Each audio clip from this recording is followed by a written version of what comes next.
이런, 늦겠다.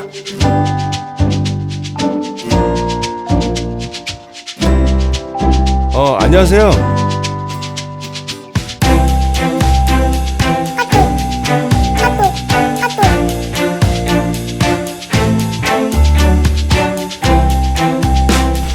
야, 너 뭐야 이거? 똑바로 못해 이거? 에?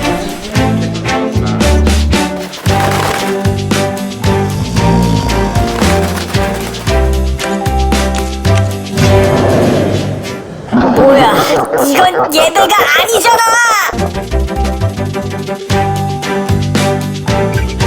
도와드릴게요.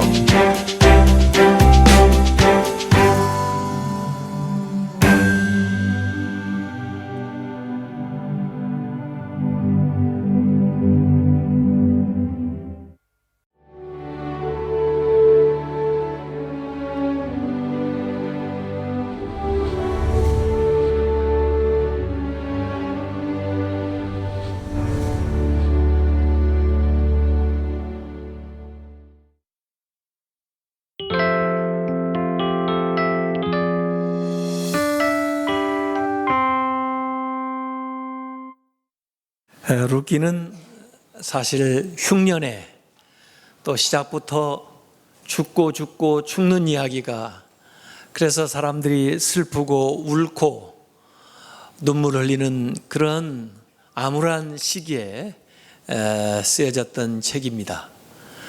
그러나 거기에 등장하는 인물들, 특별히 서로를 배려하고 서로를 존중하고 또 하나님의 은혜를 갈구하는 그런 축복으로 인해서 이런 암울했던 형편이 변해서 놀라운 수확으로, 생명의 역사로, 기쁨으로, 찬양으로, 행복으로, 소망으로 나아가는 이런 아름다운 이야기가 바로 룻기입니다.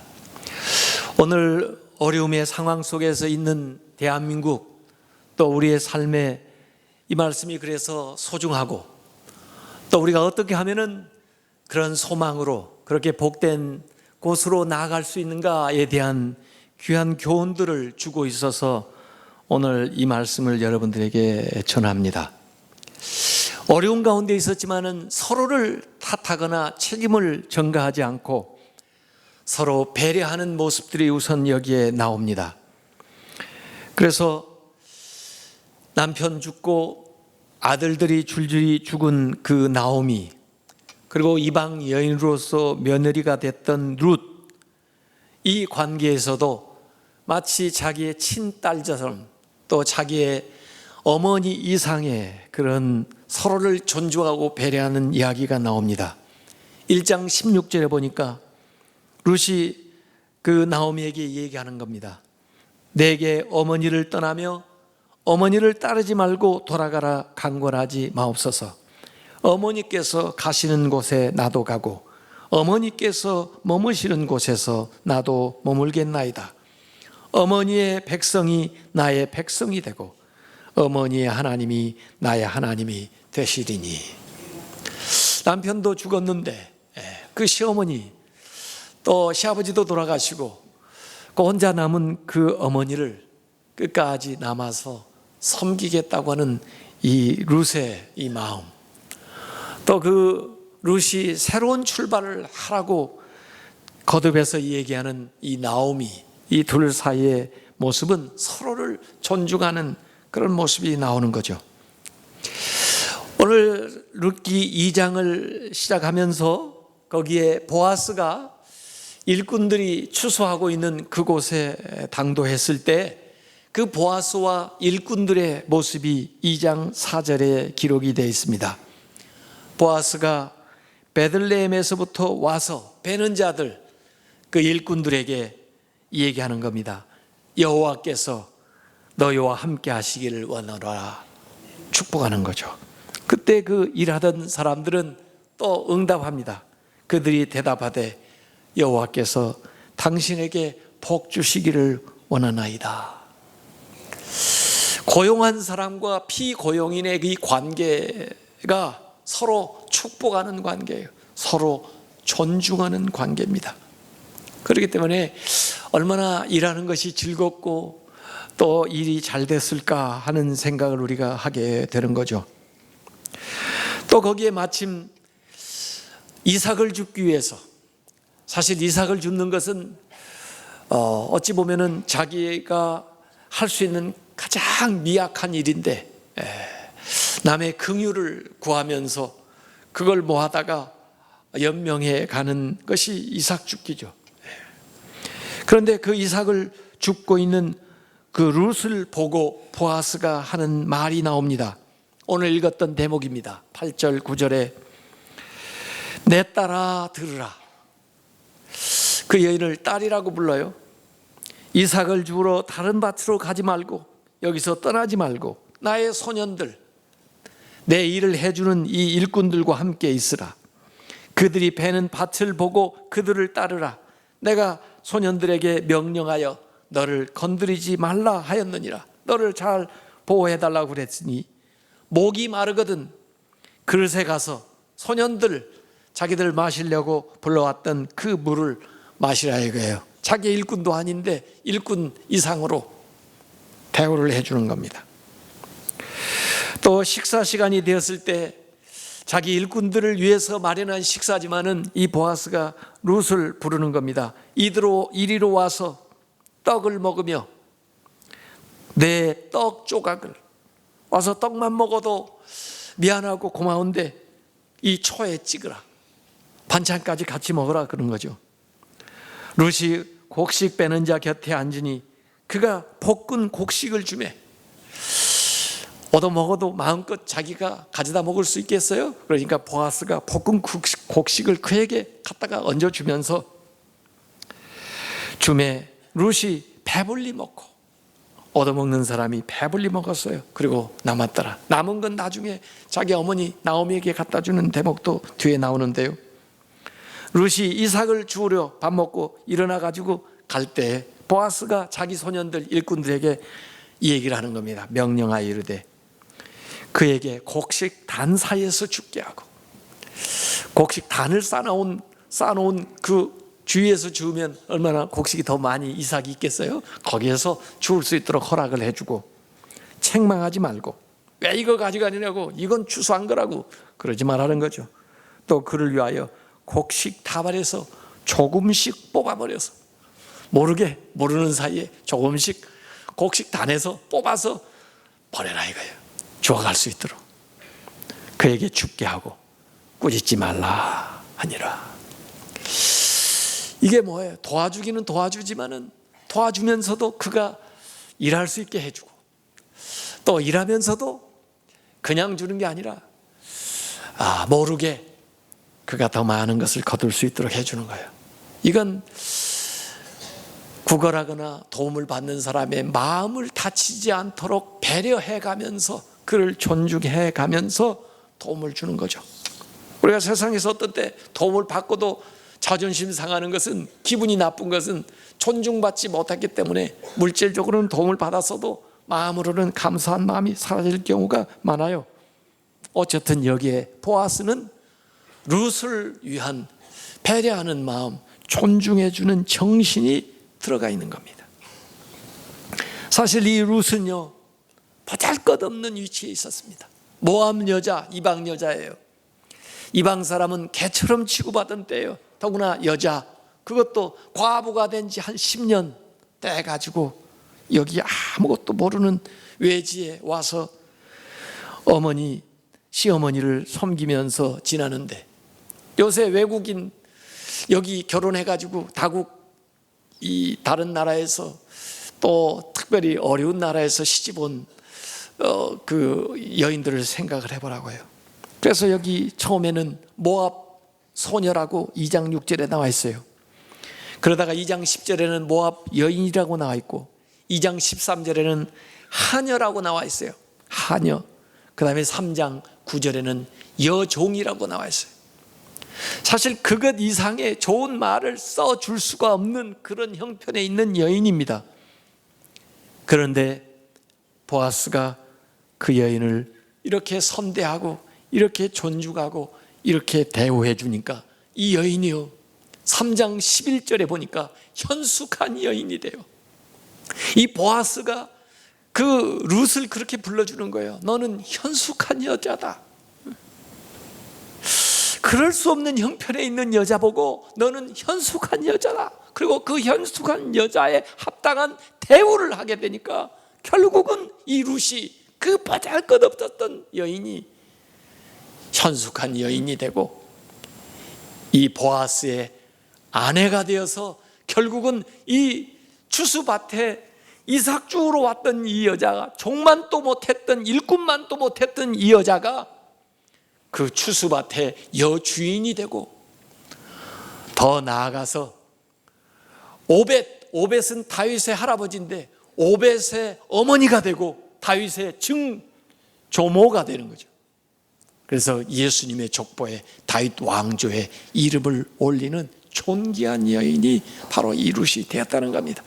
그래서 왕조에 대한 이야기를 하기 전에 이 다윗이 어디에서 왔느냐, 다윗의 조상 이새와 오벳이 어디에서 왔느냐 하는 얘기를 하기 위해서 여기 룻기가 기록이 되어 있는데, 이 룻기 어려운 상황에서 시작했지만 서로를 선대하고 존중하는 사람들의 그 삶의 모습을 통해서 이렇게 위대한 인생 역전이 일어났다는 것입니다. 여기 보아스가 룻을 그렇게 존중해 준 이유도 있어요. 오늘 읽었던 2장 11절에 보아스가 얘기하는 겁니다. 네 남편이 죽은 후로 네가 시어머니에게 행한 모든 것과 또 너의 고국 모압을 떠난 것, 그리고 전에 알지 못했던 유대 이 백성에게로 온 일이 내가 분명히 알려졌다 이거예요. 내가 내 시부모를 얼마나 극진히 존중하고 또 네가 어떻게 여기까지 이렇게 오게 된 것을 내가 들어서 마음에 감동이 됐기 때문에 이 여인을 존중해 주는 거예요. 그러면서 축복해 놓은 거예요. 12절에 여호와께서 네가 행한 일에 보답하시기를 원하며 이스라엘 하나님 여호와께서 그의 날개 아래 보호를 받으러 온 네게 온전한 상 주시기를 원하노라. 축복하는 겁니다. 여러분, 축복이라고 하는 게 뭐냐? 제가 이렇게 오늘 정의를 내렸어요. 축복이라는 것은 하나님의 이름으로 상대방을 높여주는 게 축복이에요.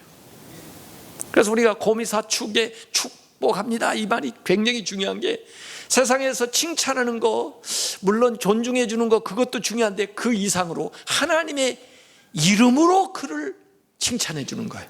그게 축복이에요. 하나님의 이름으로 그를 존중해 주는 거예요. 그게 축복이에요. 그래서 존경하는 거 거기에서 축복으로까지 나아가시기 바랍니다. 그래서 이 룻기에는요 정말 축복하는 얘기가 많이 나와요.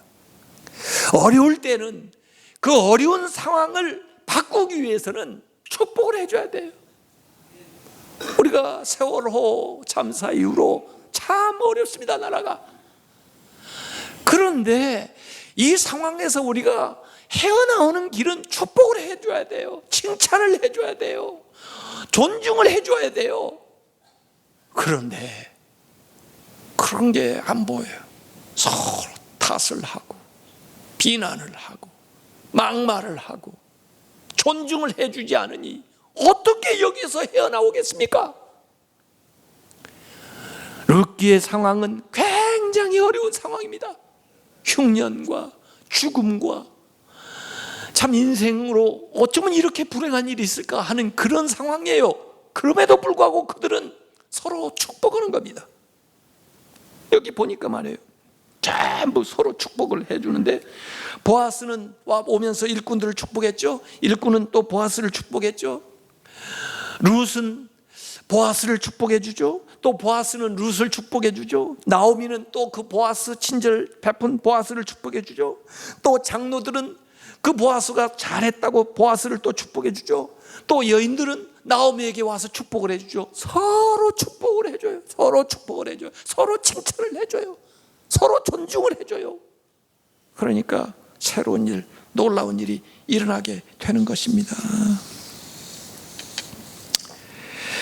그래서 흉년에서 시작했지만은 추수로, 풍성한 추수로 마무리하고 죽음에서 시작했지만은 생명의 역사가 태어나는 것으로, 울음에서 시작했지만은 웃음의 역사로, 괴로움에서 시작했지만은 기쁨으로, 상실에서 시작했지만은 회복으로, 한탄에서 시작했지만은 찬양으로, 타향에서 시작했지만은 고향으로, 이 놀라운 변화가 일어나는 겁니다. 이 폴리네시아 군도의 그 결혼은요, 그 신랑이 신부될 집에 그 지창금을 가져와서 신부를 데려간답니다. 근데 진짜 아름답고 훌륭하고 귀한 그런 여자를 신부로 맞이하려면 소 한 마리 가져가서 그 결혼 허락 받아서 데려간대요. 그냥 보통 준수한 정도 되면은 염소 한 마리 가져가서 결혼 허락 받아가지고 신부를 삼아가는 거예요. 좀 인물도 빠지고 여러 가지로 부족하다 싶으면 닭 한 마리 가져가지고 결혼하고자 오니 당신의 아내를, 당신의 딸을 좀 주시오 해가지고 사랑해요. 근데 어떤 집에 딸 부자인데 그 중에 제일 큰 딸이 아버지가 봐도 좀 빠져, 인물도 빠지고 여러 가지로.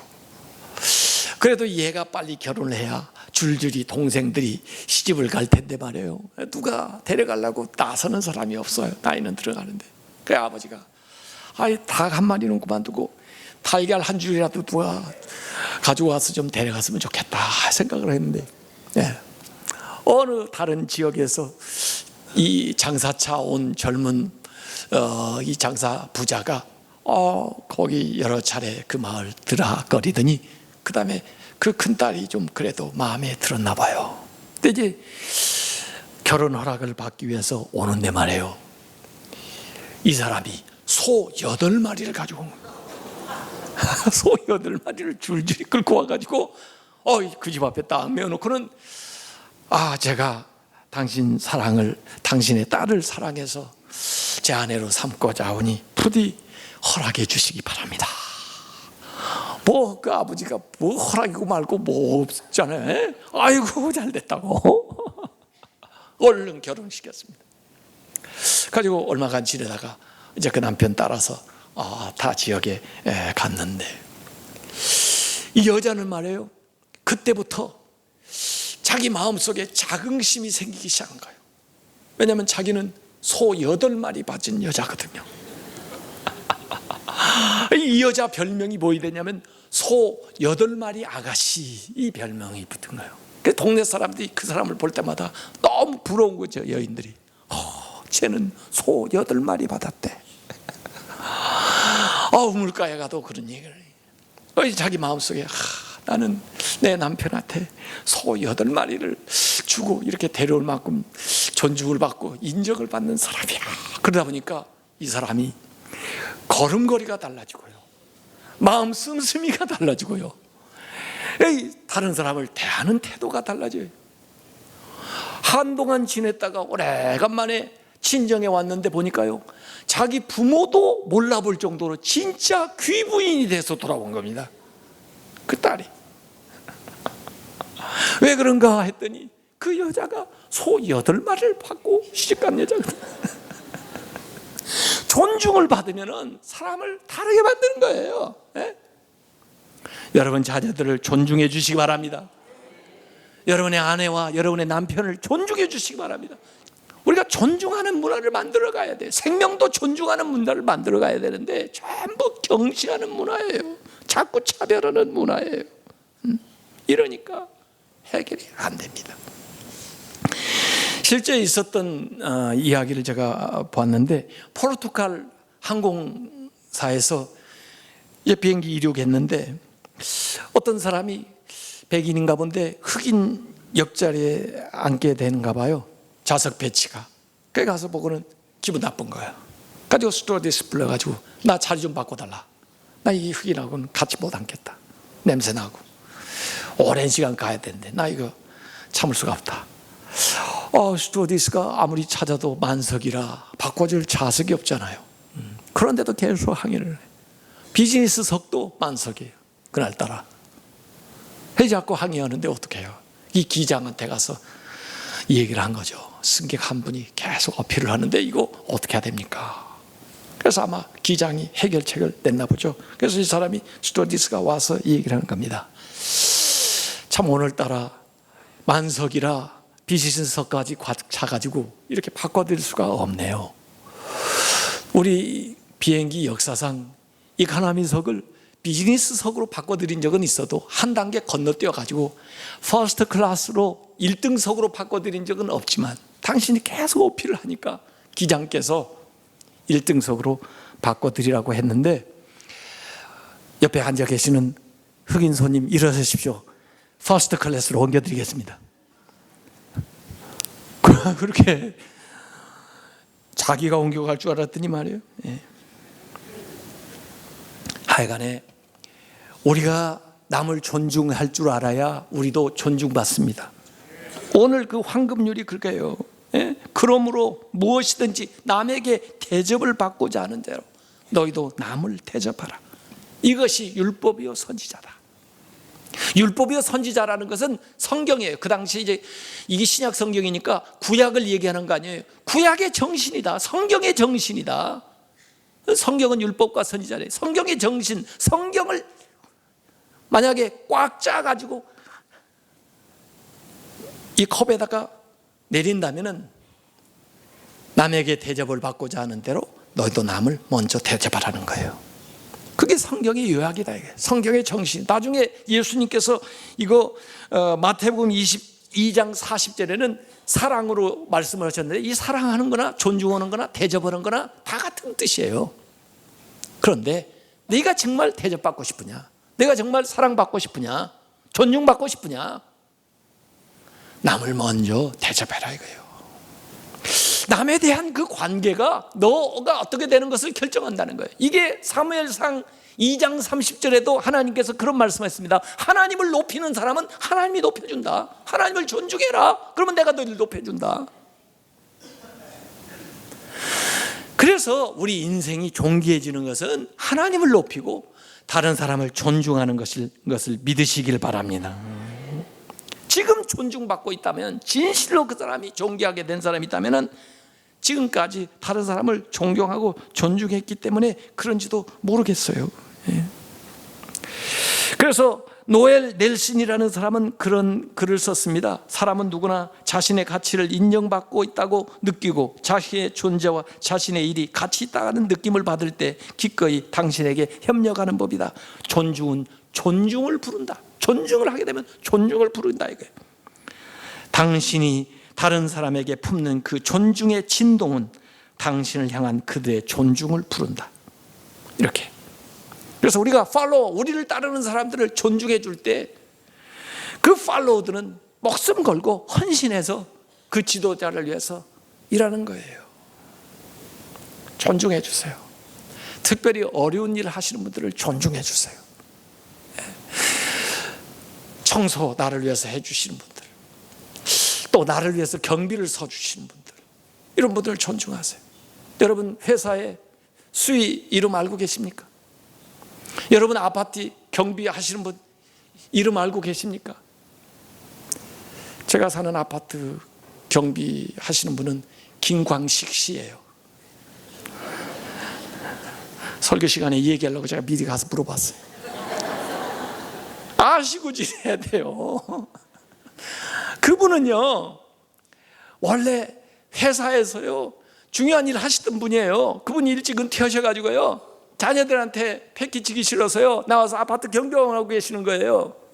그런데 왜 이렇게 무시합니까? 식당에서 일하는 아줌마가요 귀한 분이에요. 그래도 자식 잘 가르쳐 보려고 제가 노력해서 그 아이를 가르쳐 보려고 부진을 해서 식당에서 일하시는 거예요. 존중해 주세요. 막말을 하고 반말을 하고 그래가지고 좋은 대접을 받을 수 있습니까? 예. 그분들에게 존대하고 귀하게 여겨주면요 없는 반찬이라도 어디서 하나 더 가져온다니까요. 관리인 잘 이번 명절에 가서 손이라도 붙들어주고 얼마나 수고했어요. 집에도 못 가시고 선물이라도 하나 챙겨 드리시라고요. 그러면요, 나를 위해서 주차장 좋은 자리를 맡아놓고 있다니까요, 그분요. 어려운 사람일수록 우리가 존중해 줘야 됩니다. 그래야 내가 존중받습니다. 네. 그런데 우리는 그런 문화를 지금 못 만들고 있다는 거예요. 회사에서 직원들이 직장을 떠나는 제1 원인이 임금 때문도 아니고 근로 조건도 아니고 존중받지 못하기 때문에 그 직장에서 일하지 못한다고 나간다고 합니다. 미국의 갤럽 조사를 한 거예요. 65%의 근로자들이 1년 동안 칭찬이나 능력을 인정하는 말을 들어보지 못했다는 거예요. 그래서 나간다는 것입니다. 여러분, 직장을 찾는 사람들도 물어보니까 애들이 뭐 돈 많이 주는 거 찾을 것 같죠? 아니에요. 실제로 조사해 보니까 직장 찾는 것 중에 1위가 뭐냐면 자기를 중요하게 생각해 주는, 자기를 존중하는 직장에서 일하고 싶다는 것이 1위예요. 그 다음에 두 번째는 일을 재미있게 일할 수 있는 직장에서 일하겠다는 것이 2위고요. 그 다음에 3위는요, 근무 환경이 쾌적한가를 따지고요. 네 번째는 자기 개발을 위해서 회사가 뭘 해주는가를 보고한다는 겁니다. 존중해 줘야 돼요. 같이 이러는 사람들요. 자기를 따르는 사람을 존중해 줘야 됩니다. 그들의 말을 우리는 경청해 드려야 돼요. 또 때로 의견이 좀 다를 수 있어요. 근데 다름의 차이를 인정해 줘야 돼요. 다른 것을 존중해 줘야 돼요. 그래야 더 건설적으로, 더 창의적으로 잘 나갈 수 있지 않겠어요? 하나님은요, 우리를 정말 존귀하게 계십니다. 천하보다 더 귀한 영혼이라고 그러시잖아요. 아니, 우리 한 사람의 가치를 하나님은 천하보다도 더 귀하게 계신데요. 아니, 하나님은 나를 구원하시기 위해서 하나님의 아들 예수 그리스도를 이 땅에 보내셔가지고 그분이 십자가에 못 박혀 돌아가시기까지 나를 살아가시죠. 예수님을 대신해서 내가 사는 거예요. 얼마나 내가 존귀한 존재예요. 그래, 찬양해. 당신은 사랑받기 위해서 태어난 사람. 그 사랑 지금 받고 있나요? 그 사랑 알고 있나요? 그랬더니 감사해요. 깨닫지 못했었는데 내가 얼마나 소중한 존재라는 거. 고맙다는 거예요. 그걸 알게 해주셔서. 우리가 성경을 알면, 하나님을 알면요, 인간이 존귀해집니다. 그때부터 인간은 자기 안에 있는 가능성이 나오는 거예요. 바꿔야 됩니다. 존중하는 문화로 바꿔야 돼. 우리 가정에서부터 나 자신을 존귀하게 여기고, 우리 자녀와 배우자들을 귀하게 여기고, 우리 성도들을 존중하고, 그러고 나가서 앞서서 일하는 사람 존경해드리고, 따라오는 사람들도 귀하게 여기고, 이런 문화가 만들어질 때 이 땅에 생명의 역사, 능력의 역사, 은혜의 역사가 일어날 줄로 믿습니다.